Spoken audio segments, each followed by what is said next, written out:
সুপ্রভাত। কেমন আছেন আপনারা সবাই?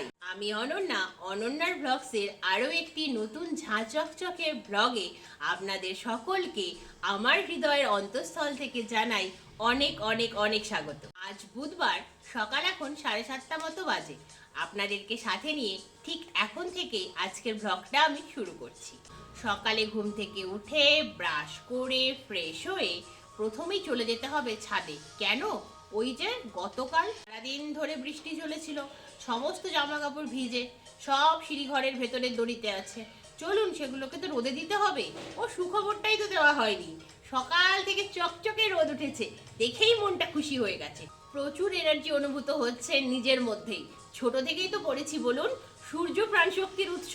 সত্যি, শুধু সূর্য প্রাণশক্তির নয়, সূর্য তো আমাদের এনার্জি শক্তিরও উৎস। এখন তো আমি হাড়ে হাড়ে সেটা বুঝতে পারছি। বেশ এনার্জেটিক ফিল হচ্ছে।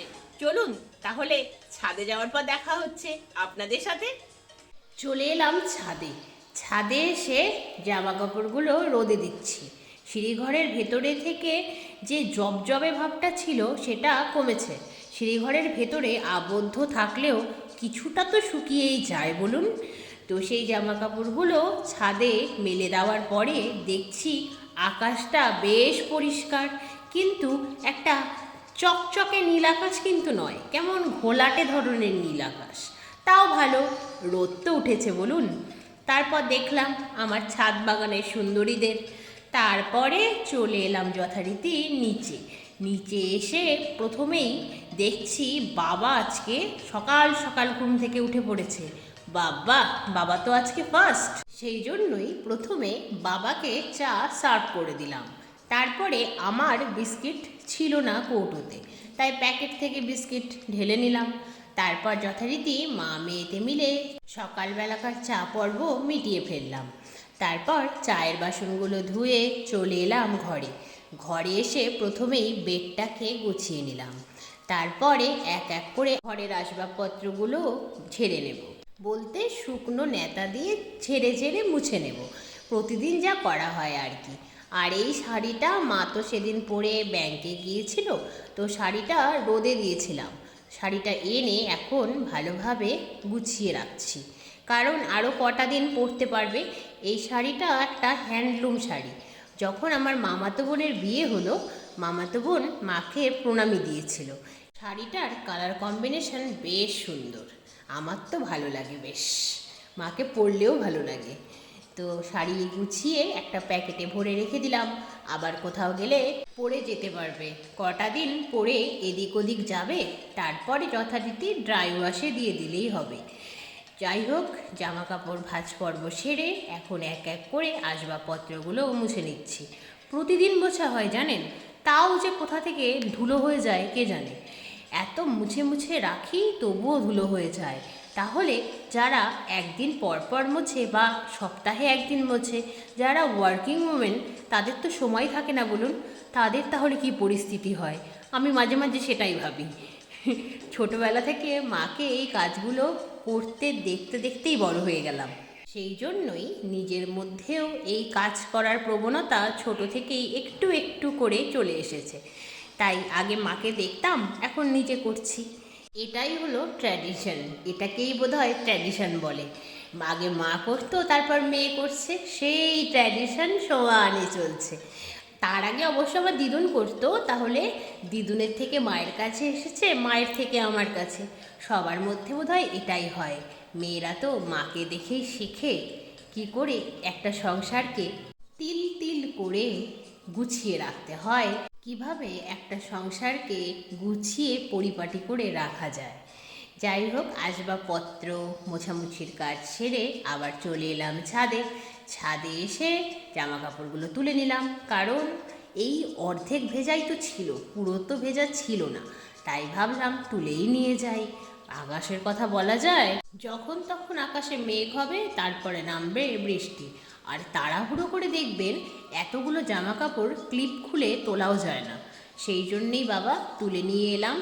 জামা কাপড়গুলো তুলে একেবারে নিচে চলে যায়নি, চলে এলাম দোতলার ঘরে।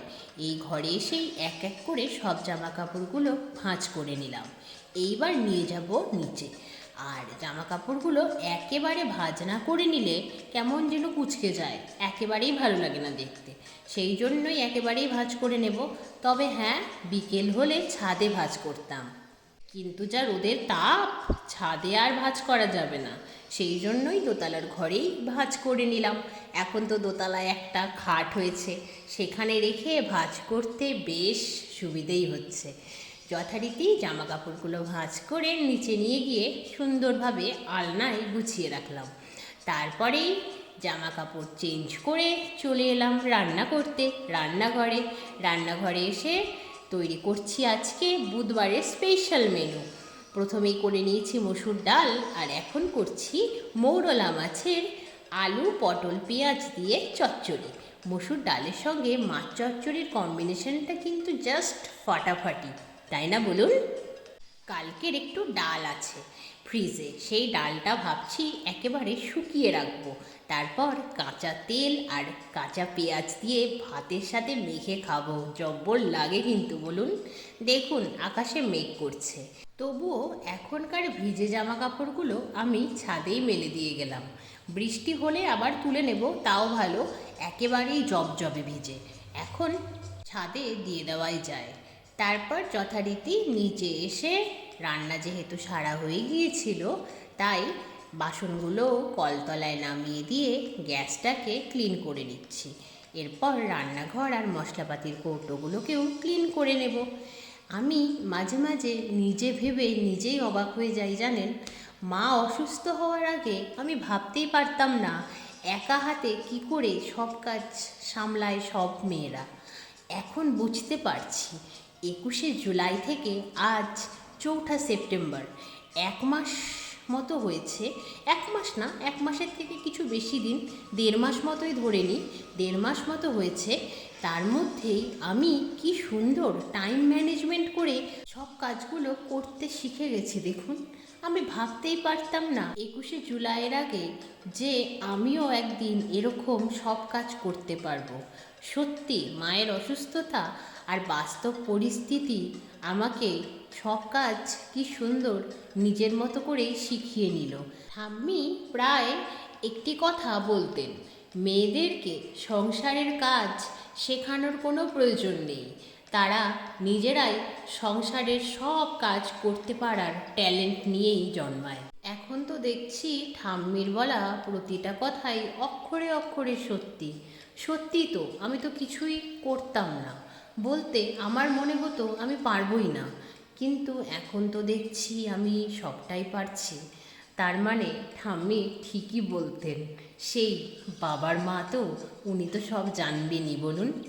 আমার রান্নাঘর পরিষ্কার করাও হলো, আর এদিকে বৃষ্টি নামলো। এই বৃষ্টি আর মেঘলা আকাশ আমার একেবারেই ভালো লাগে না। যাই হোক, তারপর টেবিলটাকে পরিষ্কার করে মুছে নিলাম। তারপরে স্নান সেরে এসে লাঞ্চ করলাম। লাঞ্চ করে রেডি হয়ে বেরিয়ে পড়লাম। যখন লাঞ্চ করছি তখন দেখলাম বৃষ্টি আবার থেমেও গেছে। যাই হোক, যে কাজগুলো করতে গিয়েছিলাম সব কাজ সারা হয়ে গেছে। বাজারে যখন যাওয়াই হলো তখন আগামীকালের জন্য পানকলাও নিয়ে এলাম, লক্ষ্মী পুজো করতে যে লাগবে। তারপর বাড়িতে ফিরে একটু রেস্ট করলাম। তারপরে ছাদে এসে জামা কাপড়গুলো তুলে ফেললাম।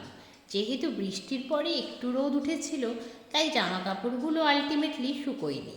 তাই কিছু জামা কাপড় যেগুলো ভিজেছিল সেগুলোকে সিঁড়িঘরের ভেতরের দড়িতে মেলে দিলাম, আর শুকনো জামা কাপড়গুলো তুলে নিলাম। বৃষ্টির দয়ায় আজ আর গাছে জল দিতে হলো না। তারপর নিচে এসে সন্ধে প্রদীপ দেখালাম, সান্ধ্যকালীন চা পর্ব সেরে আপনাদের সাথে শেয়ার করে দিলাম আমার পুজোর ড্রেসগুলো। এখন এইভাবেই দেখালাম, যেদিন পরবো সেদিন ভালো করে দেখবেন। এই যে মায়ের শাড়ি। এখন আপনাদের সাথে দেখা হচ্ছে বেশ অনেকক্ষণ পরে। এখন তো ঘড়িতে 12:30 বেজে গেছে, আর আপনাদের তো দেখিয়ে দিলাম আমার পুজোর ড্রেস। 6টা জামা ডেফিনেটলি হয়েছে, কিন্তু আজকে যখন এক এক করে দেখলাম তখন রিয়েলাইজ করলাম যে একটা জামা এক্সচেঞ্জ করব, ওই জামাটা ফেরত দিয়ে অন্য কোনো কালারের নেব। কারণ একটা তো অলরেডি রানি পিঙ্ক হয়ে গেছে, কটা রানি পিঙ্ক জামা লাগে? তো সেই জন্যই ভাবছি ওই ড্রেসটাকে অল্টার করব, সেই জন্য এই ড্রেসটা আপনাদের সাথে শেয়ার করিনি, ড্রেসটা আপনাদেরকে দেখাইনি। ওই ড্রেসটা চেঞ্জ করে আনার পরে আপনাদেরকে দেখাবো, এই ডিসিশন নিয়েছি। আর মায়ের শাড়িটাও আপনাদেরকে দেখিয়ে দিলাম, ওই শাড়িটাই সেদিন কিনেছিলাম যেদিন জামা কিনতে গিয়েছিলাম। তারপর যথারীতি ডিনারের টাইম হয়ে গিয়েছিল, ড্রেসগুলো ফোল্ড করে রাখার পরেই। তো তারপরে মা আর মেয়েতে মিলে ডিনারটা সেরে নিয়েছিলাম, বাবার ডিনার তো অনেক আগেই হয়ে গিয়েছে। তো তারপরে রান্নাঘরে যাবতীয় কাজগুলো কমপ্লিট করেছি। তারপরে যথারীতি নাইট স্কিন কেয়ারটা সেরে নিয়েছি। বলুন, পুজো আর কয়দিন বাকি আছে, হাতে গোনা কয়েকদিন। আর নিজের স্কিনের ওপর অবহেলা করা চলবে না, তাহলে পুজোতে ভালো ভালো শুধু ড্রেস পরবো আর এদিকে মুখের চেহারা হয়ে থাকবে পেতনির মতো, তাহলে তো আর ভালো লাগবে না, না? তো সেই জন্যই স্কিনের প্রতি একটু যত্ন নিচ্ছি, তাই নাইট স্কিন কেয়ারটা সেরে নিয়েছি। তারপর 30 মিনিটস রেখে জল দিয়ে ধুয়েও এসেছি, তারপর বেডটাকেও রেডি করে নিয়েছি। এখন শুধু শুয়ে পড়তে হবে। সারাদিন ধরে ঘরে বাইরের বিভিন্ন রকম কাজ করে আমি ক্লান্ত হয়ে গেছি। এখন বিছানায় শোয়া মাত্রই ঘুম চলে আসবে, আমি জানি। তো সেই জন্যই আজকের মতো আজকের ব্লগটা এই পর্যন্তই। আবার আপনাদের সঙ্গে খুব শিগগিরই দেখা হবে অন্য একটি নতুন ঝাঁ চকচকে ব্লগে। আপনারা সবাই ততক্ষণ খুব ভালো থাকবেন, সুস্থ থাকবেন, সাবধানে থাকবেন, নিরাপদে থাকবেন। আর আজকের ব্লগটা কেমন লাগলো অবশ্যই কমেন্টে জানাবেন। ভালো লাগলে একটা লাইক করে দেবেন। আর যদি আপনারা চান তাহলে অনন্যার ব্লগস চ্যানেলটিকে সাবস্ক্রাইব করতে পারেন। এইভাবেই অনন্যার ব্লগসের পাশে থাকবেন, এইভাবেই চ্যানেলটিকে সাপোর্ট করবেন। তাহলে আজকের মতো আমি আসি। Good night.